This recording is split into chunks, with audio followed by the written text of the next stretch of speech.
Hello दोस्तों, कैसे हैं आप सभी लोग और आपका स्वागत है हमारे चैनल में। गाइज आज हम डिस्कस करने जा रहे हैं रोटैप स्कीम के बारे में। दोस्तों मैं हूं पीयूष कुमार मित्तल और हम आपके लिए लेकर आते हैं सब्सिडी, एक्सपोर्ट और फाइनेंस के ऊपर बहुत ही डिफरेंशिएट वीडियो। दोस्तों ये वीडियो भी उतना ही डिफरेंशिएट है क्योंकि ये बात करता है सब्सिडी और एक्सपोर्ट दोनों को लेके। दोस्तों आज हम बात करेंगे रोटैप को। रोटैप अपने आप में एक वह स्कीम है जिसे पहले MEIS यानी मर्चेंटाइज एक्सपोर्ट इंडिया स्कीम के नाम से जाना जाता था। पहले दोस्तों SEIS यानी सर्विस एक्सपोर्ट इंडिया स्कीम भी थी, लेकिन WTO के ऑब्जेक्शंस के कारण इस स्कीम को चेंज करना पड़ा और गवर्नमेंट ऑफ इंडिया को इस प्रावधान को लाना पड़ा कि रोटैप के माध्यम से लोगों को सब्सिडी दी जाए। दोस्तों इसके बारे में सबसे पहले हम ब्रीफ में बात कर लेते हैं कि रोटैप अपने आप में क्या है। देखिए आप एक बात समझिए कि कोई भी चीज़ अगर आप एक्सपोर्ट कर रहे हैं तो आपको ज़रूरी नहीं कि हर स्कीम के ऊपर रोटैप मिले। रोटैप का रिलेशन रखा गया है उसमें यूज़ किए जाने वाले इनपुट से। यानी एग्जाम्पल आप मान के चलिए कोई भी प्लास्टिक का आइटम बेचते हैं तो प्लास्टिक का आइटम बनता है उसके दाने से, यानी कि दाना बनता है आपके केमिकल प्रोडक्ट, या फिर हम बात करें पेट्रोलियम प्रोडक्ट्स यानी पेट्रोलियम की जो भी दाना होता है वहाँ से आपको इसको प्रोड्यूस किया जाता है। तो पेट्रोलियम प्रोडक्ट मोस्टली हम इंडिया के अंदर इंपोर्ट ही करते हैं।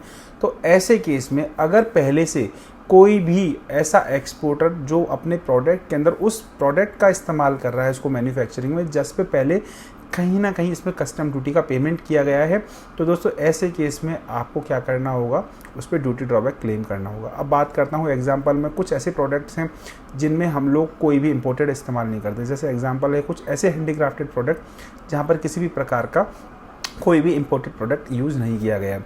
तो दोस्तों इस केस में हम लोग बात करेंगे। इसी तरह से आपको समझ में आ गया होगा कि अगर आप किसी एक्सपोर्ट करने वाले प्रोडक्ट के अंदर किसी ऐसे इंपोर्टेड प्रोडक्ट का इस्तेमाल या मटेरियल का इस्तेमाल कर रहे हैं, इनपुट का इस्तेमाल कर रहे हैं जिस पे कस्टम ड्यूटी दी गई है, उस कस्टम ड्यूटी का ये अपने आप में एक रिफंड है। यानी कि वो रिफंड आपको ड्यूटी ड्रॉबैक के नाम से मिलता है। ड्यूटी ड्रॉबैक के अंदर बात करते हैं तो ड्यूटी ड्रॉबैक का एक बहुत बड़ा स्कोप है, जिसमें सेक्शन 73, 74 और भी कई सारे, जैसे एक्सपोर्ट प्रमोशन कैपिटल गुड्स, और उसी का अपने आप में एक हिस्सा है रोटैप। रोटैप के अंदर आपको डायरेक्टली कैश बेनिफिट नहीं दिया जाता है, इसके अंदर आपको स्क्रिप्ट्स दी जाती हैं। स्क्रिप्ट्स यानी कि ये सेलेबल होती हैं और कस्टम ड्यूटी के पेमेंट के लिए यूज़ की जा सकती हैं। तो दोस्तों इसके अंदर डायरेक्टली आपको यानी कि कैश में कोई भी किसी प्रकार का आपको फंड नहीं दिया जाएगा, आपको स्क्रिप्ट दी जाएंगी जिससे आप इन्हें आप इंपोर्ट करते वक्त अपनी कस्टम ड्यूटी का पेमेंट कर सकते हैं। तो अब मैं थोड़ा सा रोटैप के बारे में हल्का सा ब्रीफ करूँगा। दोस्तों इसको लाने के जो मेन उसका फॉरेन ट्रेड पॉलिसी होती है, जैसे आपको पता है हर 5 साल के अंदर एक ट्रेड पॉलिसी आती है। जैसे अभी 21 से लेके 25 वाली ट्रेड पॉलिसी चल रही है, यानी 2021 से लेके 2025 वाली है। ये जो प्रोविज़न लाया गया है रोटैप 2015 से लेकर 2020 वाली जो फॉरेन ट्रेड पॉलिसी है उसके अंतर्गत लाया गया। इसके अंतर्गत जो ऑब्जेक्टिव था वो था कि एक्सपोर्टेड प्रोडक्ट के ऊपर इंसेंटिव देना। अब दोस्तों मैं कुछ और पॉइंट टॉपिक इसमें डिस्कस करूंगा साथ के साथ में, आप इसको कैसे इस इंसेंटिव को कैसे यूज़ कर सकते हैं। देखिए सबसे इम्पॉर्टेंट चीज़ है आपको इस इंसेंटिव को यूज़ करने के लिए कुछ डॉक्यूमेंट्स का ज़रूरी, यानी कि कौन कौन से डॉक्यूमेंट्स आपके पास होने चाहिए at the time of exports. अगर नहीं है तो आप ले लीजिए, अगर नहीं लिए तो भी आप, अगर अभी आपने नहीं लिए तो अब भी आप उनको अप्लाई करके इस स्कीम के अंदर आप सब्सिडी क्लेम कर सकते हैं। और आपको अगर कोई ज़्यादा हेल्प की रिक्वायरमेंट है तो हमारी टीम के मैं नंबर दे दूंगा, आप उन्हें कॉल कर सकते हैं, वो आपकी मदद करेंगे डॉक्यूमेंट्स लेने में, साथ में इस रोटैप की स्कीम का यूज़ करने में। और तीसरा में बहुत अच्छा पॉइंट, अगर कोई भी अगर बंदा है जो एक्सपोर्टर है और रोटैप उसके पास की स्क्रिप्ट्स पड़ी हुई हैं जिनका 1 साल का पीरियड होता है, अगर उस रोटैप के थ्रू उसको एक्सपोर्ट्स की वो स्क्रिप्ट्स अनयूजेबल हैं तो उन स्क्रिप्ट्स को वो सेल भी कर सकता है मार्केट के अंदर। अगर मार्केट के अंदर सेल करना चाह रहा है तो उसके लिए आपको अगर कोई बायर नहीं मिल रहा है तो आप उस बायर को भी आप हमें बता सकते हैं या हम आपको बायर प्रोवाइड करा देंगे, आप उन स्क्रिप्ट्स को सेल कर सकते हैं। तो अब बात करते हैं रोटैप के बारे में, यानी रोटैप की और इंटरनल टॉपिक्स के बारे में।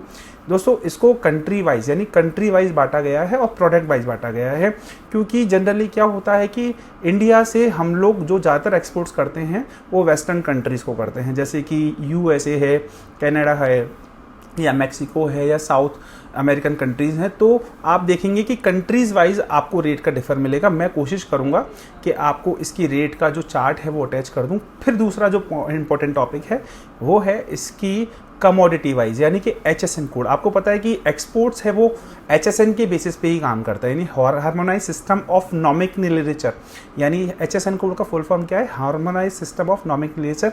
जो GST में HSN लाया गया है वो एक एक्सपोर्ट का ही पार्ट है, उसी के आधार पर प्रोडक्ट का आइडेंटिफिकेशन किया जाता है। तो product to product wise HSN code है, उनके आधार पे हम लोग उसके अंदर इसमें हम लोग रोड टैप की स्कीम का बेनिफिट लेते हैं। ये 2 से लेके 7.5% यानी अप्रॉक्सीमेटली 3%, 4%, 5% के आसपास बीच में रहता है, क्योंकि जरूरी नहीं कि इंपोर्टेड प्रोडक्ट्स के ऊपर यूज़ किए जाने वाला कंपोनेंट उतना ही हो। तो दोस्तों और आगे बढ़ते हैं, हम इसके बारे में साथ में कुछ इंपॉर्टेंट पॉइंट्स बताएंगे आपको। जो रोड टैप का इफेक्टिव डेट है वो है 1 जनवरी 2021, यानी 1 जनवरी 2021 से रोड टैप लागू हो गया था, और उसके अंतर्गत जितनी भी आप स्क्रिप्ट्स की सब्सिडी है वो आप इसके अंदर क्लेम कर सकते हैं। और रोड टैप की जो रेट है वो अपेंडिक्स 4R, जैसे कि मैंने आपको बताया 4R के अंदर है, वो आप वहाँ से चेक कर सकते हैं। और नोटिफिकेशन नंबर भी बता देता हूँ, 19/2015 करके है। अब बात करते हैं कि रोड टैप को जो क्लेम है उसका बेसिस क्या है। उसका बेसिस है आपका HSN कोड, जो कि 8 डिजिट का HSN कोड होगा। अच्छा, what the will be the rate of benefit अंदर, देखिए रेट ऑफ जो बेनिफिट है वो डिफ़र करता है, लेकिन इम्पॉर्टेंट चीज़ ये है कि रेट ऑफ जो बेनिफिट है वो किसके ऊपर लागू होगा।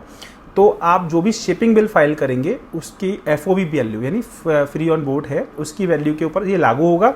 साथ में इम्पॉर्टेंट चीज़ क्या है, इसमें आपको डॉक्यूमेंटेशन, जो मैं बीच में बताना भूल गया, डॉक्यूमेंटेशन क्या क्या चाहिए आपको शिपिंग बिल फाइल करते टाइम आपके पास उसका सर्टिफिकेट ऑफ ओरिजिन होना चाहिए, आपके पास RCMC होनी चाहिए, जो कि बहुत ही इंपॉर्टेंट डॉक्यूमेंट है। और अगर आपके पास ये डॉक्यूमेंट नहीं है तो आप हमारी टीम को कांटेक्ट कर सकते हैं, मैं डिस्क्रिप्शन बॉक्स में नंबर दे दूंगा हमारी टीम के।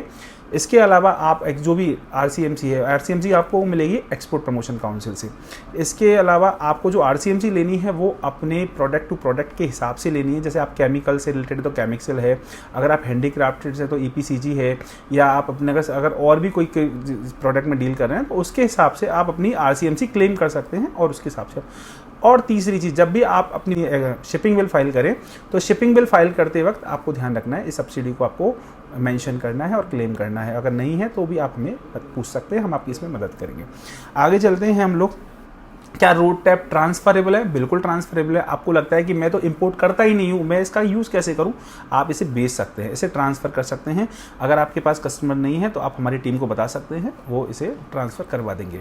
अच्छा, आपका जो अकाउंट्स है उसका क्रिएशन कैसे होगा? उसका क्रिएशन आइसगेट की वेबसाइट पे जाके होगा। अगर आप कर सकते हैं तो वेल एंड गुड है, आपको नहीं लगता है कि आपको ऊपर से नहीं आती है तो आप हमें ये सारी चीज़ें बता सकते हैं। देखिए दोस्तों, आप एक्सपोर्ट कर रहे हैं और आपने अभी तक इंसेंटिव नहीं लिए हैं तो ज़रूर आप इसका इस्तेमाल कीजिए और हमें बताइए, हम आपकी मदद करेंगे जैसा भी होगा, बेस्ट टू बेस्ट। और आपको हो सकता है ये वीडियो आपके लिए बहुत कारगर हो, काम का हो। मैं कोशिश करता हूँ वो आपको लिस्ट अटैच करने की, आपका प्रोडक्ट HSN वाइज क्या है। और ये वीडियो अगर अच्छा लगा हो तो लाइक कीजिएगा, शेयर कीजिएगा, सब्सक्राइब कीजिएगा। Thank you very much.